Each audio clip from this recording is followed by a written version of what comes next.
ఒకప్పుడు ఫ్రైడే వచ్చిందంటే థియేటర్ ముందు చాలా huge crowd, popcorn smell, tickets బ్లాక్లో అమ్మడము, ఇంకా మాస్ విజిల్స్ ఇలా ఉండేదన్నమాట.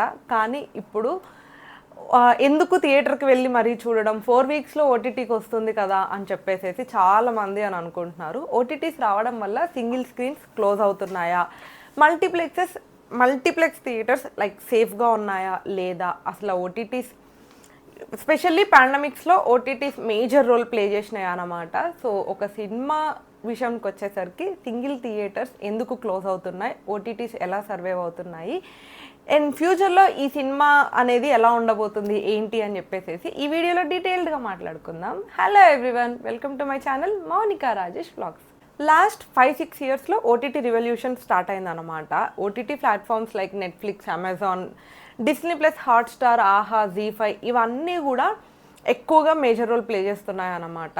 కంఫర్ట్ ప్లస్ కన్వీనియన్స్ ఈ రెండు మేజర్ ఫ్యాక్టర్స్గా ఓటీటీ సక్సెస్ అవ్వడానికి మెయిన్ రీజన్స్. ఒకప్పుడు సినిమా చూడాలంటే ఒకటే ఆప్షన్ ఉండేది, థియేటర్కి వెళ్ళి చూడాలి. బట్ ఇప్పుడు అలా లేదు. ఒక 4 వీక్స్ ఆగితే చాలు మంచిగా ఓటీటీకి వచ్చేస్తున్నాయి. అది స్పెసిఫిక్గా ఒక ప్లేస్లో అని కాదు, మొబైల్, ల్యాప్టాప్ ఎక్కడైనా మన దగ్గర ట్యాబ్, టీవీ. సో మన కంఫర్ట్ అండ్ మన కన్వీనియన్స్ని బట్టి చూసుకోవచ్చు అనమాట సినిమాని. సో ఈ కంఫర్ట్ అండ్ కన్వీనియన్స్ వల్ల ఓటీటీస్ మేజర్గా హిట్ అయ్యాయి. ఒకప్పుడు ఫ్యామిలీలో 4 ఉంటే వాళ్ళు థియేటర్కి వెళ్ళి సినిమా చూడాలి అంటే టికెట్స్ అండ్ ఇంటర్వెల్లో పాప్కార్న్, పార్కింగ్, ట్రావెల్ ఇలా ఇవన్నీ కంపేర్ చేసుకుంటే 2000+ అవుతుండే అనమాట. కానీ ఇప్పుడు ఓటీటీస్ వచ్చిన తర్వాత చాలా రీజనబుల్గా వచ్చాయి. 149 రూపీస్ నుంచి సబ్స్క్రిప్షన్ స్టార్ట్ అయ్యి 699, 700 ఆ లోపు. ప్రైమ్ అయితే ఇయర్కి 700 కడితే సరిపోతుంది. Netflix monthly 200. సో ఇలా మరీ బడ్జెట్లో వచ్చేసాయి అనమాట ఓటీటీ. అందుకని చెప్పేసి అందరూ కూడా 2000 ఖర్చు పెట్టి ఒకటే సినిమా చూడడం కంటే కూడా ఒక సబ్స్క్రిప్షన్ తీసుకుంటే ఫ్యామిలీ మొత్తం అన్ని సినిమాలు ఒక ఇయర్ పాటు హ్యాపీగా ఎంజాయ్ చేయొచ్చు కదా అని అనుకుంటున్నారు. సో సింగిల్ స్క్రీన్ క్రైసిస్ అనమాట. ఒకప్పుడు సింగిల్ స్క్రీన్స్ చాలానే ఉండేవి ఇండియాలో, కానీ లాస్ట్ 10 ఇయర్స్లో మ్యాక్సిమం క్లోజ్ అయిపోయాయి అన్నమాట. ఎందుకంటే చిన్న సినిమాలు దాదాపు ఓటీటీకి వచ్చేస్తున్నాయి. బికాస్ జనాలు కూడా చిన్న సినిమాని థియేటర్కి వెళ్ళి అంత ఖర్చు పెట్టి చూడడానికి ఇష్టపడట్లేదు. ఎలాగో ఓటీటీలో వస్తున్నాయి కదా, అండ్ ఆబ్వియస్లీ అందరి ఇళ్లలో మంచిగా టీవీ, ల్యాప్టాప్స్ అన్ని ఆప్షన్స్ ఉంటున్నాయి కాబట్టి ఇంట్లోనే ప్రశాంతంగా చూసుకోవచ్చు, చిన్న సినిమానే కదా అని అనుకుంటున్నారు. ఓన్లీ కొన్ని సినిమాలు ఏవైతే థియేటర్ ఎక్స్పీరియన్స్ ఫీల్ అవ్వాలి అని అనుకుంటున్నారో అవి మాత్రమే థియేటర్ని ప్రిఫర్ చేస్తున్నారు. కాకపోతే ఏంటంటే సింగిల్ స్క్రీన్స్ని మెయింటైన్ చేయడం కూడా అంత ఈజీ ఏం కాదు. స్టాఫ్ అని చెప్పేసి ఏసీ, ప్రొజెక్షన్, నార్మల్గా థియేటర్ మెయింటెనెన్స్ ఇవన్నీ కూడా చాలా ఖర్చుతో కూడుకున్నవే. అలాంటివి ఎప్పుడో ఒక సినిమాని రిలీజ్ చేసి థియేటర్ని మెయింటైన్ చేయడం చాలా కష్టమైపోతుంది. కాబట్టి సింగిల్ స్క్రీన్స్ చాలా వరకు క్లోజ్ అయిపోతున్నాయి. అయితే మల్టీప్లెక్స్లో ఎలా సర్వైవ్ అవుతున్నాయి అని అనేసానంటే, స్పెషల్లీ యూత్ మల్టీప్లెక్స్లలో ఒక మంచి ఎన్వైర్న్మెంట్ ఉంటుందన్నమాట. కొంచెం పీస్ఫుల్గా ఉంటుంది, సీటింగ్ కంఫర్టబుల్గా ఉంటుంది, అండ్ ఇంటర్వెల్స్లో కానీ లేకపోతే ఫుడ్ కోర్ట్ ఆప్షన్స్ ఉంటాయి. ఇలా చాలా ఆప్షన్స్ ఉండడం వల్ల స్పెషల్లీ యూత్ ఆ మల్టీప్లెక్స్ ఎక్స్పీరియన్సెస్ని బాగా ఇష్టపడుతున్నారు అనమాట. అందుకని సింగిల్ స్క్రీన్స్ స్లోగా అవాయిడ్ చేస్తున్నారు.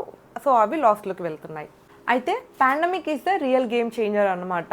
యాక్చువల్గా కోవిడ్ టైంలో పాండమిక్ అప్పుడు ఆల్మోస్ట్ 1.5 ఇయర్స్ వరకు థియేటర్స్ అన్నీ క్లోజ్ అయి ఉన్నాయి. అప్పుడు చిన్న బడ్జెట్ సినిమాలు ఆల్మోస్ట్ చాలా సినిమాలు కూడా ఓటీటీకి రిలీజ్ చేశారు. సో జనాలు కూడా ఆటోమేటిక్గా ఓటీటీకి అలవాటు పడిపోయారు. అంతకుముందు ఏంటంటే ఎంత ఓటీటీలు ఉన్నప్పటికీ కూడాను థియేటర్లో చూస్తేనే ఒక సినిమా చూసినట్టు అని ఫీల్ అయ్యి ఓటీటీస్ని ఎక్కువగా ప్రిఫర్ చేయలేదు. బట్ పాండమిక్లో పెద్దగా ఆప్షన్స్ లేకపోవడం వల్ల ఓటీటీకి అలవాటు పడిపోయారు. వన్స్ ఓటీటీకి అలవాటు పడిపోయిన తర్వాత చిన్న సినిమాలు, ఒక నార్మల్ రెగ్యులర్ స్టోరీ ఉన్న సినిమాలని థియేటర్కి వెళ్ళే చూడాల్సిన అవసరం లేదు. మనం ఓటీటీలో చూసినా కూడా సేమ్ ఎక్స్పీరియన్స్ వస్తుంది. అందుకని చెప్పేసి థియేటర్స్ని అవాయిడ్ చేయడం స్టార్ట్ చేశారు. ఇది సినిమా ఇండస్ట్రీకి చాలా పెద్ద ఛాలెంజ్గా మారింది. అయితే థియేటర్స్ పని కంప్లీట్గా క్లోజ్ అయిపోయిందా అంటే అలా కూడా చెప్పలేమన్నమాట. ఎందుకంటే ఇప్పుడు సినిమా టేకింగ్ అండ్ సినిమాని చూసే విధానం కొంచెం వరకు మారింది. స్పెషల్లీ పెద్ద సినిమాలు, పాన్ ఇండియా సినిమాలు, కొన్ని సినిమాలు థియేటర్లో చూస్తే మాత్రమే ఆ ఎక్స్పీరియన్స్ వస్తుంది. మాస్ సినిమాలు, లేదంటే ఇప్పుడు మనం తీసుకున్న కాంతారా కానీ, లేదంటే నెక్స్ట్ వచ్చే టాక్సిక్, ఇవన్నీ కూడా థియేటర్లో చూస్తేనే ఆ ఫీల్ని, ఆ ఎక్స్పీరియన్స్ని మనం ఎంజాయ్ చేయలేస్తాం అనమాట. సినిమా అంటే జస్ట్ ఒక 3 అవర్స్ కూర్చొని ఒక ఎంటర్టైన్మెంట్ లాగా చూడడం కాదు, చాలామందికి అదొక ఎమోషన్. అండ్ దాంట్లో నడుస్తున్న స్టోరీని ఒక ఎమోషన్ లాగా క్యారీ చేస్తూ ఉంటారు. సో పెద్ద సినిమాలు, పాన్ ఇండియా సినిమాలు, పెద్ద హీరో సినిమాలకి స్టిల్ థియేటర్స్లోనే చూడడానికి జనాలు ఇష్టపడుతున్నారు. మీరు వీడియోలో ఇక్కడ వరకు వచ్చారంటే హోప్ మీకు వీడియో నచ్చుతుంది అని అనుకుంటున్నాను. వీడియో నచ్చితే లైక్ చేయండి. లైక్ చేయగానే మీకు ఇక్కడ హైప్ ఆప్షన్ వస్తుంది అనమాట. వీడియోని హైప్ చేయండి సో దట్ అది ఎక్కువ మందికి రీచ్ వెళ్తుంది. అది నాకు మోటివేటింగ్గా ఉంటుంది. అలానే పెద్ద మూవీస్ రిలీజ్ అయినప్పుడు అదొక పెద్ద ఈవెంట్లా ఉంటుందన్నమాట. లైక్ హీరోస్ థియేటర్స్కి రావడము, ఒక సెలబ్రేషన్ లాగా చేసుకోవడము అండ్ వాళ్ళని కలవడము, ఆ ఎక్స్పీరియన్స్ అంతా కూడా ఆ మూవీని డైరెక్ట్గా ఓటీటీలో చూస్తే ఎంజాయ్ చేయలేరు. కాబట్టి బిగ్ మూవీస్కి ఎప్పుడు కూడా ప్రాబ్లం లేదు, వాళ్ళు థియేటర్స్ని వెళ్ళి చూడడానికి ప్రిఫర్ చేస్తున్నారు జనాలు. అయితే ప్రాబ్లం ఎక్కడొస్తుంది అంటే చిన్న సినిమాలకి తక్కువ బడ్జెట్ లేదా మీడియం బడ్జెట్ ఉన్న సినిమాలని జనాలు థియేటర్కి వెళ్ళి చూడాలి అని అనుకోవట్లేదు. అంత ఖర్చు పెట్టి థియేటర్లో చూడడం కంటే కూడాను ఓటీటీలో చూసినా సేమ్ ఎక్స్పీరియన్స్ వస్తుంది అని ఫీల్ అవుతున్నారు.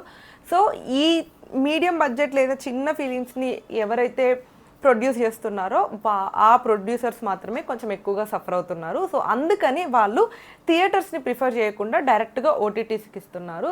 ఇది ఒక main reason single screens close అవ్వడానికి. అయితే ఫ్యూచర్ ఆఫ్ థియేటర్స్ ఎలా ఉంటుంది అంటే ఖచ్చితంగా పెద్ద పెద్ద ఫిలిమ్స్ రిలీజ్ చేయడానికి థియేటర్స్ ఒక ఈవెంట్ సెంటర్ లాగా ఉంటాయన్నమాట. ఎందుకంటే వాళ్ళు సెలబ్రేట్ చేసుకోవాలి, ఆ సినిమా రిలీజ్ని ఒక పెద్ద ఈవెంట్ లాగా చేయాలి. కాబట్టి పెద్ద మూవీస్ ఎప్పుడూ కూడా థియేటర్స్లోనే ఉంటాయి. కాకపోతే చిన్న మూవీస్ మాత్రం ఓటీటీకి మోస్ట్లీ స్టిక్ ఆన్ అవ్వచ్చు. ఇది ఎక్స్పర్ట్స్ చెప్తున్నది. సో అటు పెద్ద మూవీస్ కోసం థియేటర్స్, చిన్న మూవీస్ కోసం ఓటీటీస్ రెండు కూడా ఎప్పుడూ ఎగ్జిస్ట్ అయ్యే ఉంటాయి. అయితే ఇంట్రెస్టింగ్ ప్రిడిక్షన్ ఏంటంటే ఫ్యూచర్లో థియేటర్ ఎక్స్పీరియన్స్ ఇంకా అప్గ్రేడ్ అవుతుందన్నమాట. లైక్ 4DX ఎక్స్పీరియన్స్ లేదంటే ప్రీమియం రిక్లైనర్ ఎక్స్పీరియన్సెస్ అని చెప్పేసేసి అండ్ సౌండ్ సిస్టంలో ఇలా థియేటర్ ఎక్స్పీరియన్సెస్ని ఇంకా అప్గ్రేడ్ చేస్తారు. సో జనాలు అప్పుడు ఓటీటీ నుంచి థియేటర్స్కి మారడానికి ఎక్కువ ఛాన్సెస్ ఉంటాయి. అయితే ఓటీటీస్ వల్ల థియేటర్స్ పని అయిపోయిందా అంటే కంప్లీట్గా ఎస్ అని చెప్పలేమన్నమాట. ఎందుకంటే చెప్పుకుంటున్నట్టు లైక్ కొన్ని పెద్ద పెద్ద సినిమాలకి థియేటర్ ఎక్స్పీరియన్సెస్ ఖచ్చితంగా కావాలి అని జనాలు అనుకుంటున్నారు. అండ్ ఆల్సో థియేటర్ ఎక్స్పీరియన్స్ రోజు రోజుకి అప్గ్రేడ్ అవుతుంది. అండ్ చిన్న సినిమాలను మాత్రమే ఓటీటీలో చూడడానికి ప్రిఫర్ చేస్తున్నారు. సో అప్కమింగ్ ఫ్యూచర్లో ఓటీటీస్ ప్లస్ థియేటర్స్ ఈ రెండు కలిపి కూడా సినిమా ఇండస్ట్రీని ఒక మంచి షేప్లోకి తీసుకొని వస్తారు. And yes, that's it for this video. మీ ఒపీనియన్ ఏంటో కమెంట్లో చెప్పండి.